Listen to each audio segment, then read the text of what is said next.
We all want to be innovative. We all want to come up with great ideas. But you've got to be willing to fall in love with the problem, not your solution. And you've got to be willing to allow the data to speak and falsify your solution. No matter how senior a stakeholder you are, you've got to be willing to let the data speak. It's a scientific method to come up with an idea and an attempt to false and disprove that idea. And let me give you an example from science of where that doesn't work.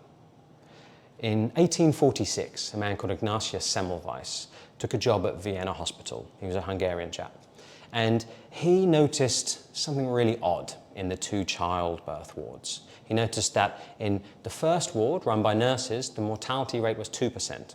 In the second childbirth ward, run by doctors, the mortality rate was 18%. And he racked his brains and he said, how can these two things be different, these side-by-side wards? And he observed the actions of nurses and doctors in the hospital. And what he realized was that doctors every morning would do something the nurses didn't do. They would actually go and they would examine dead bodies. And then they would go and look after the expectant mothers. And in between time, they didn't wash their hands. And so we came up with this idea that today we would call germ theory, that in fact the dirty hands were the problem and all the doctors needed to do was to wash their hands and they would save all these lives. So we tested that theory and overnight he drove down the mortality rate by 90%. 9 in every 10 mothers that would have died actually lived.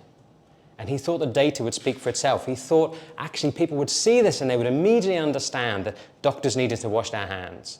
But they didn't. The doctors all across Europe rejected him, ostracized him, alienated him. He lost his job and he was eventually driven into a mental asylum because no one would look at the data, because people, they didn't like the idea that the doctors were the problem.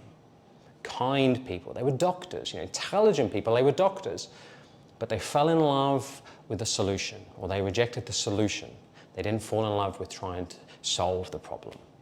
And whilst the stakes are so much lower in business, it's the same principle. Don't fall in love with the solution. Don't reject it emotionally or don't accept it emotionally. Let the data do the talking. And when you come up with an innovation, when you come up with a solution, be willing to test it and be willing to falsify that idea. Be driven by the data.